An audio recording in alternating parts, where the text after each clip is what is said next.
Bakan Bey'le yapmış olduğumuz görüşmede şöyle bir şey söylendi. Öncelikle yerleştirme sonuçları açıklandı. Yerleşen çocuklarımıza başarılar diliyoruz. Hayırlı uğurlu olsun.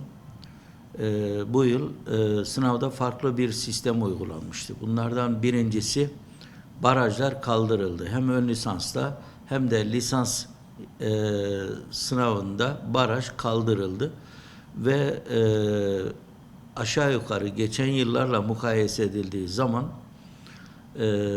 önemli miktarda sınava müracaatta bir gözle görülür artış gerçekleşti. Buna bağlı olarak da YÖK planlamasını yaptı. Yerleştirmeye esas olmak üzere iç puanlardaki barajlar devam etse bile genel yerleştirme açısından da 200 bine yakın bir ilave kontenjan da tahsis etmiş oldu. Geçen yıllarda boş kalan kontenjan tartışmaları gündeme geliyordu. Bu yıl yerleştirmede gördüğümüz çok yüksek bir yerleştirmenin de gerçekleştiği şeklinde. Bu da önemli. Demek ki yapılan değişiklik karşılığını bulmuş ve doğru bir adım atılmış, sonuçları da ortaya çıkmış oldu. Şimdi yapılması gereken şeyin başında bu öğrencilerimizin eğitim öğretimini devam ettirebilmesi için elbette ki yerleştiği üniversite çevresindeki çoğunlukla öğrencilerimizin kendi memleketleri dışında eğitim gördüklerinde dikkate alırsak, başta Kredi Yurtlar Kurumu olmak üzere öğrencilerimizin yerleşme, barınma, eğitim öğretimini devam ettirmek için yurt sorunları kesinlikle ivedi bir şekilde çözülmüş olmalı. Kredi Yurtlar Kurumu'nun yoğun bir çalışma içerisinde olduğunu biliyoruz. Ancak buradan şunu söylememiz gerekiyor. Geçen yıl pandemiden dolayı yaklaşık 2 yıldır sağlıklı eğitim öğretim yapılamadığını değerlendirerek geçen yılın başında normal öğretime geçildiğinde bir kaos, bir problem ortaya çıkmıştı.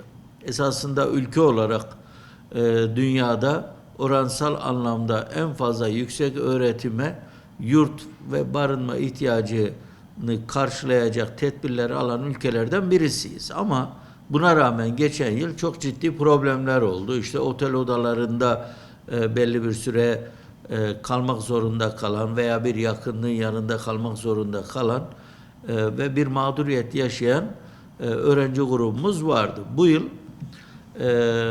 bu yeni yerleştirmeyi de dikkate almak suretiyle özellikle büyük şehirlerimizde ivedi tedbirlerin alınması ve çocuklarımızın mağdur edilmemesi gerekiyor. İkinci önemli şıkkı buradan çocuklarımıza da tavsiyemiz şudur. Bu eğitim öğretim öncelikle onların geleceği, onlar için önemli.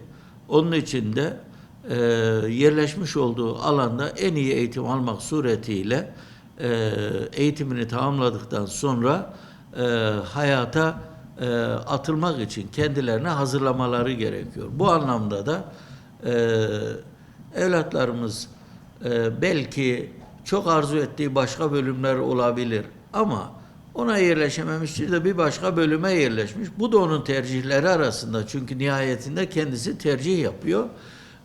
Bunu da çok iyi değerlendirerek kendi geleceğine bir fırsata dönüştürmesi gerekiyor. Tekraren sınava girer miyiz, girmez miyiz? O gün ayrı bir husus. Zaten böyle imkanları var yine. Ama çocuklarımızın okullarına, derslerine konsantre olmak suretiyle kendilerini eğitim öğretimine verebilmesi gerekiyor. Çünkü bir toplumun en büyük değeri iyi yetişmiş gençleridir. İnsanıdır. Yani bir ülke gelişecekse o insanın gayretiyle gelişecektir. Bugün Güney Kore ki Türkiye ile geçmişte mukayese edilen çıkışları yaşamış olan bir ülke. Bugün %73'ü yüksek öğrenim yapmış bir ülke. Yani bütün çocuklarını eğitebildiği kadar en üst seviyede eğitmenin gayreti içerisinde her ülke. Biz de çok ciddi mesafeler aldık. Şu anda %45'lere geldik. Bu geldiğimiz noktaya baktığımız zaman çok büyük bir sıçramadır. Ama kat etmemiz gereken yola baktığımız zaman daha çok çocuğumuzu yüksek öğrenim eğitimini alabilecek şekilde de yetiştirmemiz gerekiyor. Bunu da şu anlamda söylüyorum. Bizim araştırmalarımızda ilkokul mezunu olan çocuklarımıza göre ortaokul mezunu olanlar, ortaokul mezunu olanlara göre lise mezunu olanlar, lise mezunların içerisinde meslek lisesi mezunu olanlar ve yüksek öğretim lise mezunlarına göre de yüksek öğretim mezunu olanlar hem daha saygın iş edinme hem de daha iyi koşullarda çalışma imkanı elde ettiğini görüyoruz. O zaman çocuklarımızı biz en iyi şartlara göre hazırlamak mecburiyetinde olduğumuza göre çocuklarımızın eğitiminde talepleri devam ettiği sürece teşvik edici, destekleyici çalışmaları sürdürmemiz lazım.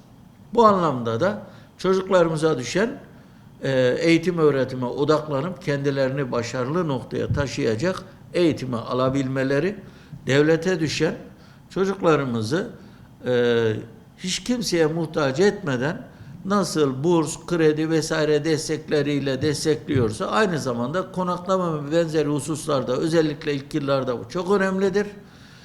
Çocuklarımızı başka ellere muhtaç etmemesi lazım. Bu noktada en önemli görev de Gençlik Spor Bakanlığı'na düşüyor. Kredi Yurtlar Kurumu çerçevesinde gerekli tedbirleri almış olması gerekiyor. Yükseköğretim Kurumumuzda çocuklarımızın hem eğitimini alabileceği imkanı genişletmesi ki her ülkede her şehrimizde üniversitelerimiz açıldı, fakültelerimiz var. Hem de aynı zamanda başarılı, iyi yetişmiş bireyler olarak yetişebilmesi için de üniversitelerimizin kapasitelerini güçlendirecek çalışmalara imza atması gerekiyor. Biz öğrencilerimizi tebrik ediyoruz. Gayretlerinin devamını diliyoruz. Velilerimizin de elinden geldiğince çocuklar için tabii ki fedakarlıkta bulunduklarını biliyoruz ama buradan şunu da söylememiz lazım. Ben sizin için şunu önermiştim, beklentim şuydu gibi yaklaşımlarda bulunulmaması lazım. Nihayetinde her okul kendi içinde kıymetlidir. Hiçbir okul kıymetsiz, hiçbir fakülte kıymetsiz değildir. Ve her birisinin de kişiye kazandıracağı önemli imkanlar var. Bunun için de çocuğumuzun tercihi neyse ona kıymet verip, ona saygı duyup ve onu o eğitimini sağlıklı şekilde alması için teşvik etmemiz gerekiyor. Devlet erkanından da beklentimiz çocuklarımız için lazım olan ihtiyaçları teminde yurt başta olmak üzere gerekli desteği vermelerini istiyoruz ki bunlar veriliyor ancak sene başları çok önemlidir. Bir kaos ortam meydana geldiği zaman yapılan hizmetler tam da karşılık bulmayabiliyor. Bu noktada hassasiyetli davranılması gerektiğini değerlendiriyoruz.